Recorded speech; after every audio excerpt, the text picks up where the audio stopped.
범소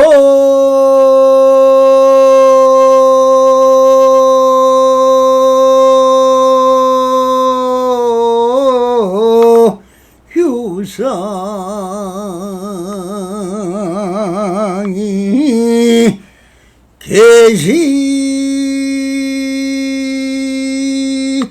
허망하니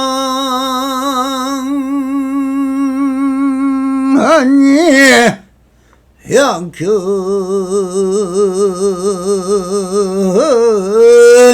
세상 비상하면 척견 혈연이라 나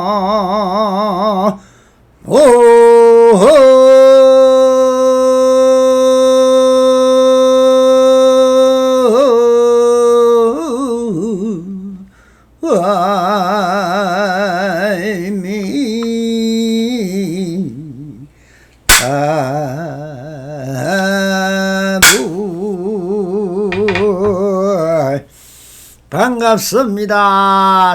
희망먹게 편만하신 우리 불모살님들과 오늘도 이렇게 불불상응옵니다. 평상심이 조입니다. 언제나 안심인명하시어서 본불본락하옵소서. 바람이.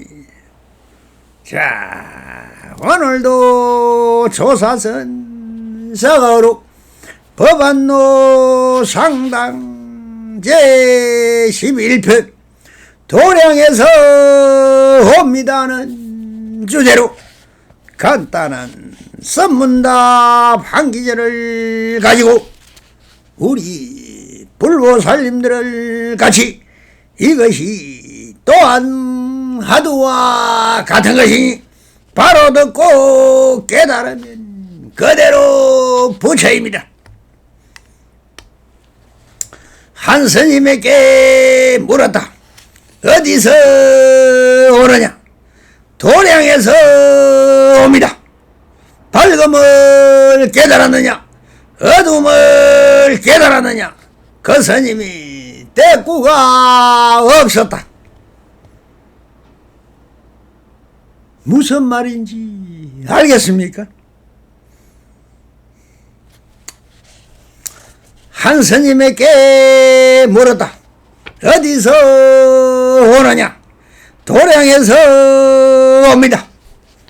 이 상당법문은 너무나 간단한 물음에서 우리 불보살님들은 무엇이 느껴집니까? 아무것도 느껴지지 않는다고요. 이 말 한마디에 사실은 법문이 다 하였습니다.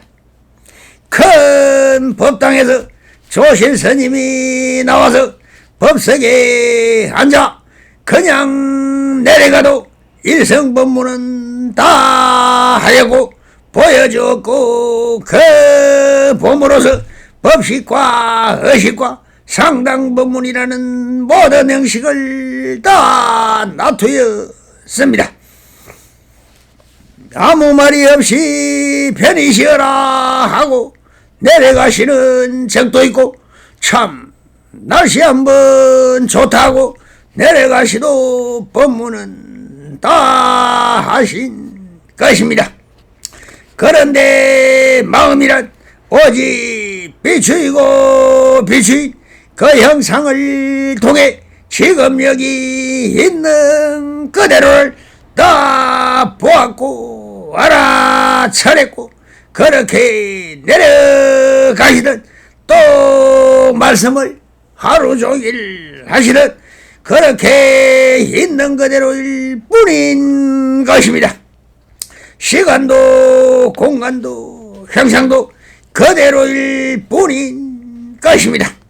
법연선사의 이 상당법문을 듣기 위하여 이국만리 신라 땅에서 온 스님도 있을 것이고 남방지방에서 온 사람도 있을 것이고 동서남북 어디서든 수많은 남자들이 법연선사의 법문을 따라내고 불은 천리 마다않고 사부대중이 항상 1,000명이 넘었다고 하시니 그 당시로 본다면 정말 국제적인 행사요.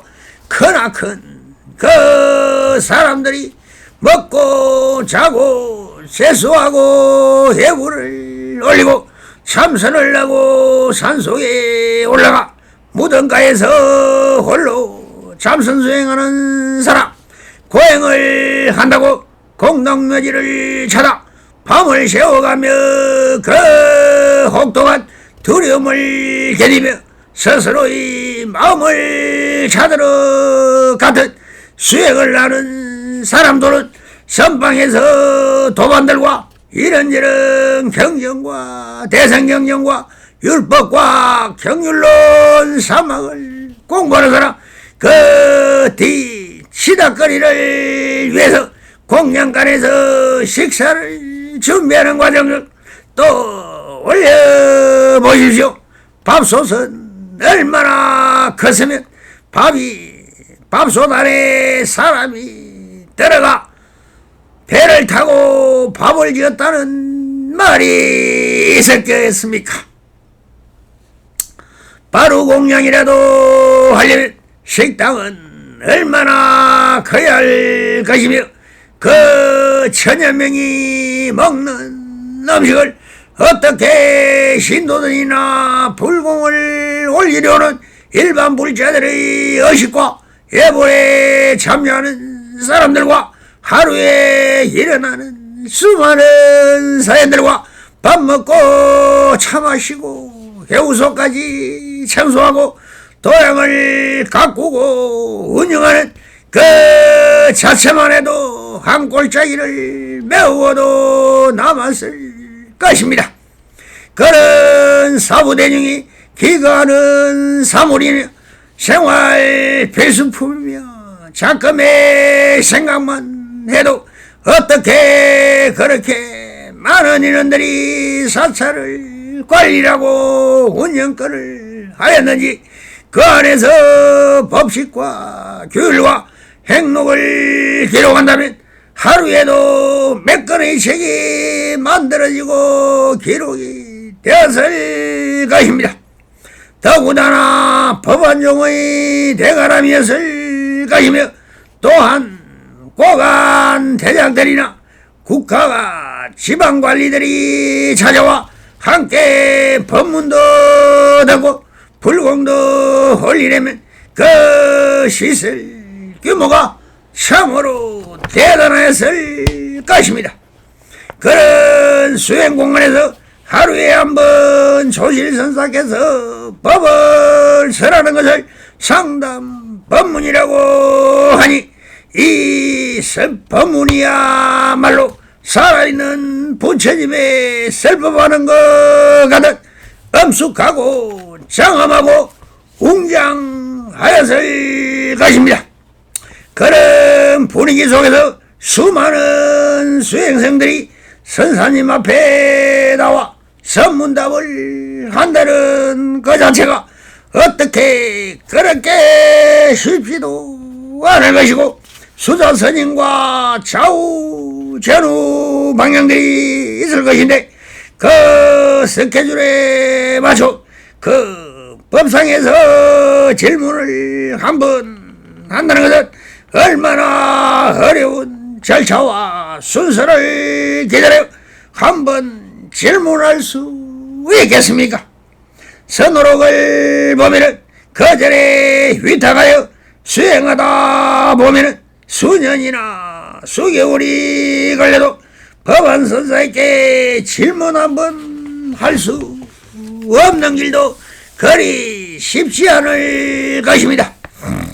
임벽스님도 황벽스님 혀에서 3년을 넘게 수행경이나다 수자의 눈에 띄어 황벽스님에게 질문하러 갔다가 산문 삼도라 3번 묻고 3번을 한방에 20방씩 몽둥이 찜질하려고 나왔다시. 여기 상당 법문에 실렸을 정도로 법문이라면 그 일거수일투족으로 한마디 질문과 답은 그 속에 의미하는 바가 엄청난 질문이고 답변이기에 이렇게 수천 년의 시공을 뛰어넘어 지금 여기까지 전달되어 이 납성의 입을 통해 우리 불보살님들에게 전달되고 있다는 점은 회광반조하시어 들으시길 바랍니다. 한 스님이 물었다라고 써진 것은 형식이니 법도인 것이다. 물었으니 답이 있었을 것이다. 이것이 선문답이고 탕마일 것입니다. 그러니 한 스님을 세워서 물었다고 하니 그 답으로 법안선생가 말씀을 하시는 것이다. 이것이 상대성으로 세우는 것이며 선문답이 되는 것입니다. 그런데 무엇을 물었는지는 나와 있지 않습니다. 이렇게 질문 내용이 없는 것은 다 같은 말입니다. 야, 시부리꼬 하는 부처가 무엇입니까? 질문이란 어떻게 묻든 다 부처가 무엇입니까? 라고 묻는 것이 됩니다. 왜 그런가? 그 밖에는 물을 게 없으니까요. 수행자가 묻는 질문은 다 깨달음을 얻어 부처가 되고자 묻는 것입니다. 그렇기 때문에 여시불 외는 사실 없는 것입니다. 그런데 여기에 대하여 법안선사는 대답을 하지 않습니다. 이것을 양구가 아니면 질문 같은지 않는 견처로 물었을 때 그 질문 자체가 잘못됐다고 여기면서 다른 선사가 제자리로 돌려놓고 견처가 낮은 것으로 묻는 경우가 많습니다. 어디서 오느냐? 이 질문도 잘못되었죠.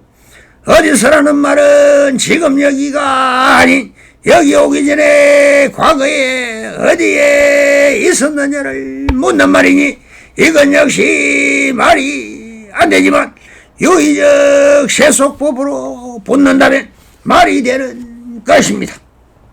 이것은 일상사 답안사라고 해야 되니 일반 관례적으로 묻는 말입니다. 직설적으로 말을 하려면 지금 여기에 와 있는 스님에게 물을 필요가 없는 것이죠. 그런데 왜 물을까요? 그것은 여기 오기 전에 어디서 수행을 하였으며 어떤 스님 혀에서 수행을 하였는가를 묻는 것입니다. 그런데 이 스님이 대답이 걸작입니다. 도량에서 옵니다라면 빠져나가 버립니다. 어느 절에서 어떤 스님 혀에서 수행을 했냐고 했는데 도량에서 옵니다라고 하는 말은 그런 과거심을 왜 묻습니까? 질문 자체가 잘못되었습니다. 법안스님께는 지금 여기 이 도량이 이 절에서 이렇게 지금 앞에 앉아있지 않습니까? 라고 질문 자체를 부정해버리고 제자리로 돌려놓아버렸습니다. 그러니 법안선사는 그래 지금 여기 있는 그대로를 말하는 것이냐 하는 법안선사의 안목으로 비추이는 견처는 보통 스님이 아니라 지금 여기를 볼 수 있는 단계란 것인가 하며 그 스님의 견체를 알아차리고 그럼 지금 여기를 알아차렸다면 한 소식을 한 것인데 즉 열애장에서 보고 듣는 것이 아니라 직심으로 보고 비추있는 것입니다. 지금 여기 이 도랑에 이렇게 비추어 보고 있지 않습니까? 라는 것이 되므로 상차 상조의 막힘과 비추임을 뛰어넘었다는 것입니다. 이것을 알아차림이라고 하는 것입니다. 그럼이 열애장에서 사람 분별되지 않고 바로 비춰 차별하지 않는 경계라면 그럼 차조 동시가 되느냐를 묻고 있는 것입니다. 법원 선생께서 이렇게 묻고 있습니다. 밝음을 깨달았느냐 어둠을 깨달았느냐고 묻습니다. 여기서 묻고 계신 밝음은 비추임이고 그럼 어둠은 무엇인가요? 어두운 것은 아무것도 비추지 않습니다. 즉 막힘인 것입니다. 그래서 지금 여기라는 시간과 공간을 뛰어넘어 스스로 비추이고 있다고 했으니 그럴 때 밝음을 비추어 보느냐 어둠을 비추어 보는 거냐라고 물은 것입니다. 이것이 상대적으로 묻고 있는 것입니다. 밝음을 비추입니다. 그럼 어둠은 비추이지 않습니다. 그럼 비추이는 것은 알아차림이라고 하는 위파사나의 알아차림을 하려면 비추어야 합니다. 저 빛이 있어야 비출 수 있습니다. 빛이 없는 어둠은 비출 수 없는 것입니다. 그래서 이것이 항상 차조 동시가 되어야만 알아차릴 수 있습니다. 그래서 알아차림이라는 것을 비추이는 것만으로는 알아차릴 수 없는 것입니다. 즉 마음은 형상이 없습니다. 마음을 알아차리는 것은 밝고 어둠이 다 필요 없습니다. 밝음은 밝음 그대로이고 어둠은 어둠 그대로입니다. 이심저심이란 비추이고 비추이지 않고가 아니라 그렇게 공기의 파장으로 주고받는 것입니다. 소리나 말은 빛이 아닙니다.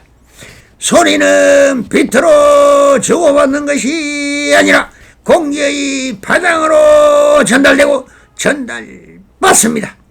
이 소리를 인연 현상으로 주고받는 것이지 빛도 아니요 어둠도 아닌 것입니다.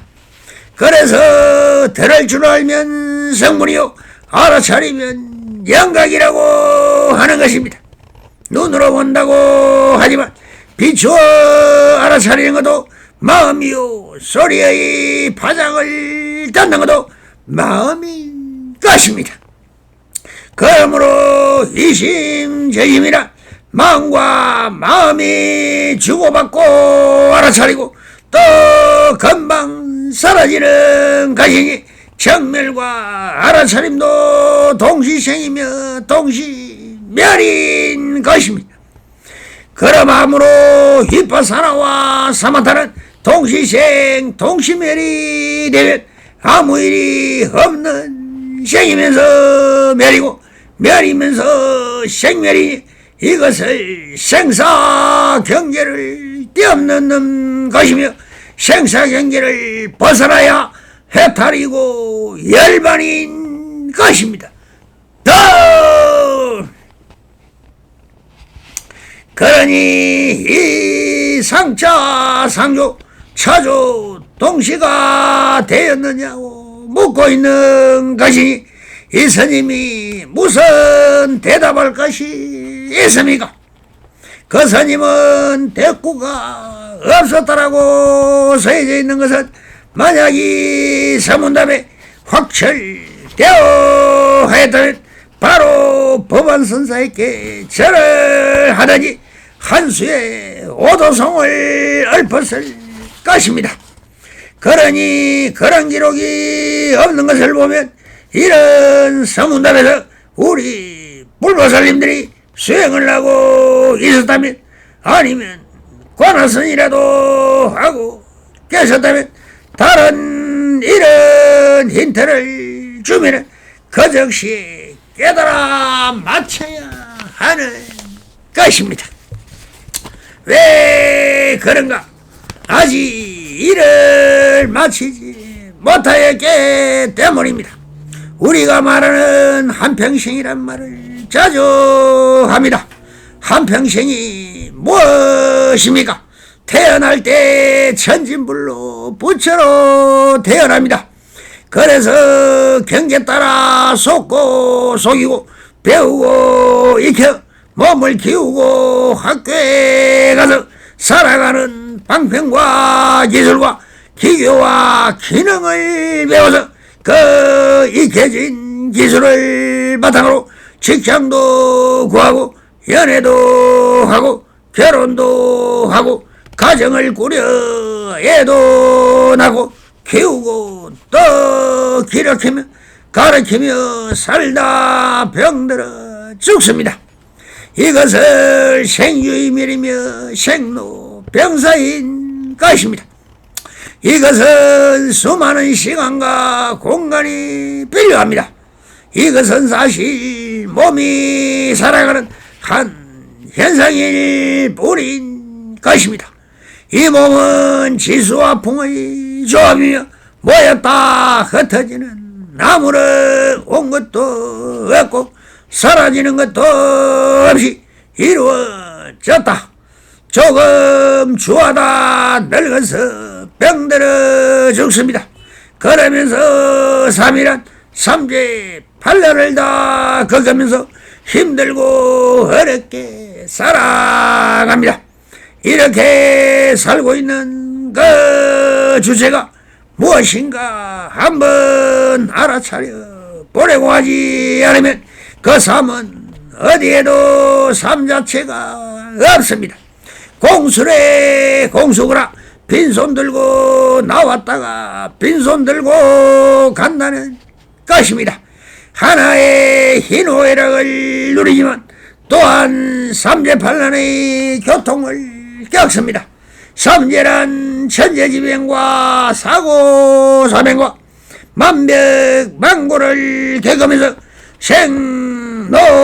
생로병사의 기본 사고와 애벌리고라고 하여 살아가면서 같이 살지 못하는 고통이 있고 구부대고라 구하고자 하나 구하지 못하는 고통이 있고 원정해구라 원수같이 미우나 같이 살아가야 하는 고통과 원성고라 5가지 보고자 하고 듣고자 하는 향기 맡고자 하고 맛있는 음식을 먹고자 하는 몸이 편안하고자 하는 5가지 욕망을 채울 수 없는 고통을 겪으면서 살아가는 것이 우리의 인생살입니다.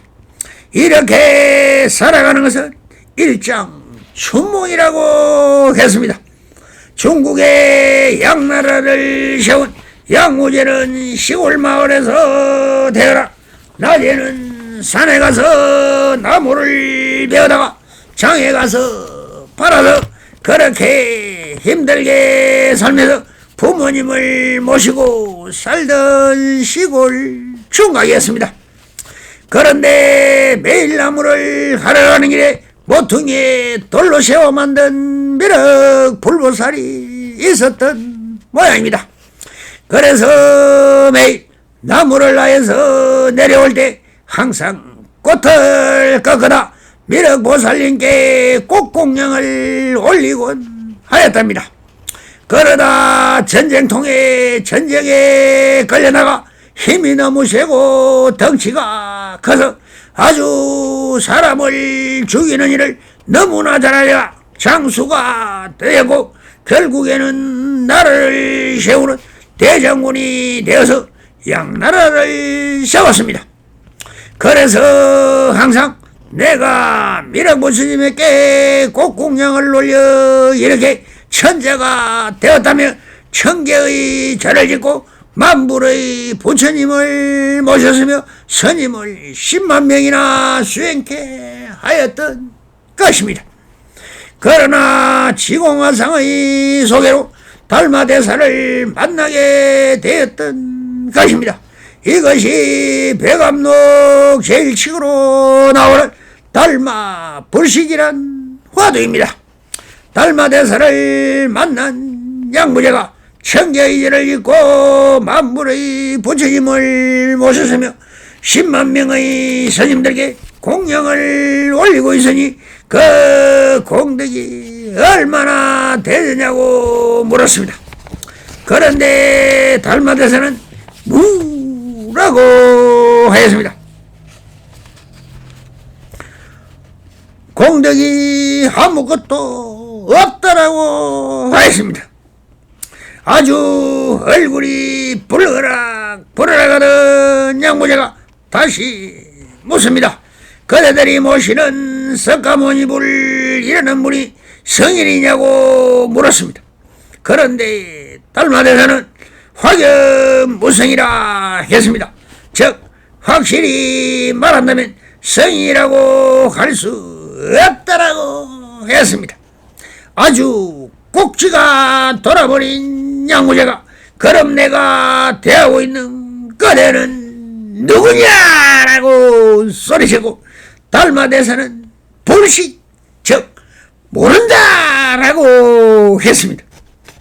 이렇게 서로 소통이 되지 않자 달마대사는 바로 강을 건너 위나라로 들어가 소림사로 들어가 7년 동안 면벽 수행을 하였습니다. 그 후 지공화상의 해로 달마스님을 다시 모시고 어렵게 했으나 뜻으로 되지를 않았습니다. 그로 인하여 자기가 지은 천개의지를 절과 만불의 부처님과 10만 명의 스님들을 다 환속시키고 절과 부처는 다 불로 태워버렸습니다. 그로 인해 민심을 잃은 양무제는 아들의 영모로 황제에서 물러나 동굴 안에 갇혀서 굶어 죽었다는 것입니다. 그때 양무제가 한 말이 바로 인생살이 일장 춘몽이다라고 하면서 후회하였다고 합니다. 그러니 우리 불자님들도 불교를 믿고 자기 마음을 믿으면 바로 일촉지에 열애지라 했습니다. 수행의 제일 먼저 깨달아야 하는 것은 인생 무상인 것입니다. 허망한 이 몸뚱이 천년을 살아도 소용없습니다. 부귀영화 필요 없고 재물탐장 수맹야수 지 아무리 살아봐도 한줌재로 변합니다. 일생법문을 듣는 것은 참으로 희유하고 희유한 인연입니다. 맹구어묵이라 100년에 한 번 무리에 떠오르는 눈먼 거북이 나무 토막을 만나는 것보다 더 기쁜 일이요 3000년에 한 번 들은 피는 우담 바라와도 같다고 하였습니다. 부디 한머 해왕방조 하셔서 무상이요 시생멸법이더라. 생멸머리하면 정멸위라 이라고 하였습니다. 성불이년 맺으소서.